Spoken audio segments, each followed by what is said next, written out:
নমস্কার, সঙ্গীতাস ক্রিয়েশনে আপনাদের স্বাগত। আমি আজকে আমার নিজের একটা গল্প আপনাদের শোনাব। গল্পের নাম ছিন্নপত্র। আজ আবার একজন এলো আমাদের মধ্যে। মেয়েটিকে দেখে মনে হলো ও ভারী ভয় পেয়েছে। আমি মেয়েটিকে কিছু খাবার দিতে বললাম আর বিশ্রাম নিতে বলে আমি আমার নিজের ঘরে চলে এলাম। আমি এখানে এদের মধ্যে সবচেয়ে বয়োজ্যেষ্ঠ। মেয়েটিকে দেখে আমি হারিয়ে গেলাম আমার ফেলে আসা দিনগুলিতে। আজ আমি এখানকার রত্নাদি, কিন্তু আমি তো রত্না ছিলাম না।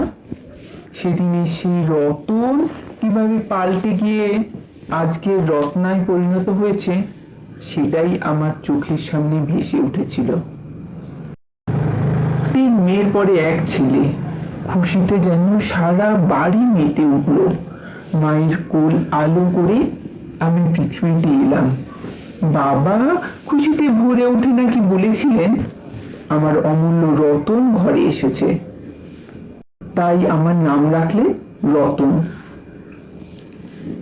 মা বাবার চোখের মনি ছিলাম আমি। দিদিদের বেলায় যে জিনিসটা বারবার চাইতে হতো, আমার বেলা সেটা চাওয়ার আগেই বাবা এনে দিত। একবার বাবা দিদিদের জন্য একটা পুতুল এনে দিয়েছিল, আর আমার জন্য এনেছিল ক্রিকেট ব্যাট, বল, আরো কত কি।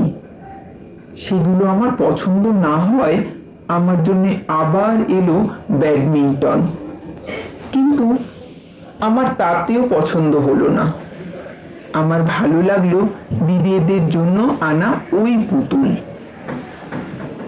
পাড়ার ছেলেদের সঙ্গে খেলতে আমার ভালো লাগতো না।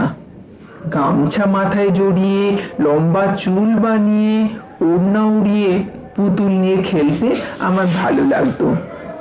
দিদিদের অনুকরণ করতে আমি খুব পছন্দ করতাম, যেমন উল কাটা বুনতে, রান্নাঘরে কাজ করতে, সাজগোজ করতে, ইত্যাদি ইত্যাদি।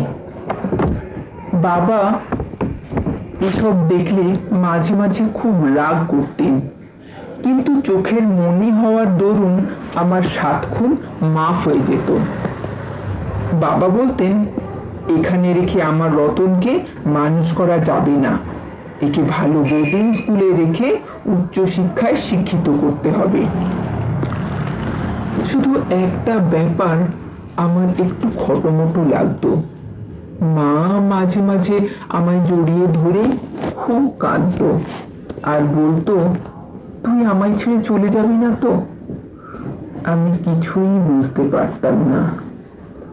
আনন্দেই কাটছিল আমার ছোটবেলাটা।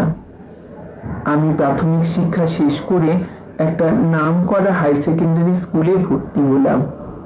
প্রথম দিকে আমাকে কেউ কিছু না বললেও পরে পরে আমার সহপাঠীরা আমাকে ললনা সম্বোধন করে কথা বলতো, কারণ ক্লাসে প্রায় সব ছেলেরই গলার স্বর পরিবর্তিত হয়েছে। শুধু আমার স্বরই কেমন মেয়েদের মতন না ছেলেদের মতন ঠিক বোঝা যেত না, কেমন যেন খ্যাসখ্যাসে টাইপের।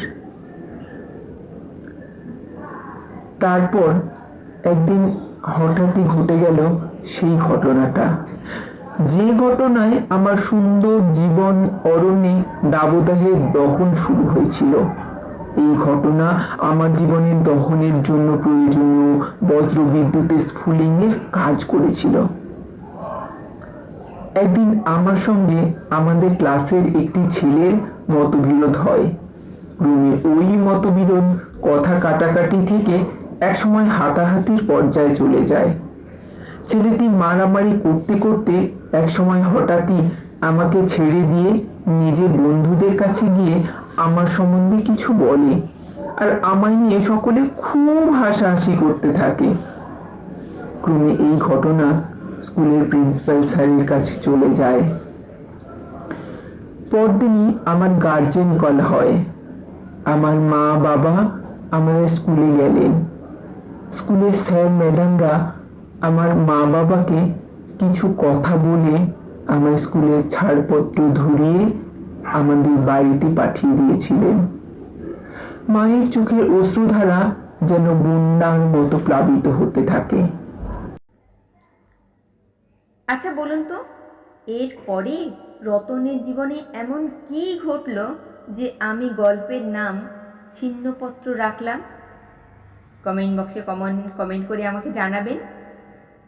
আমার এই গল্পটা ভালো লাগলে শেয়ার করবেন, আমাকে লাইক দেবেন, আর এই গল্পের শেষার্ধটা শোনার জন্য অপেক্ষা করবেন। তাহলে এখনকার মতন আমার বাণীতে বিরতি দিলাম। নমস্কার।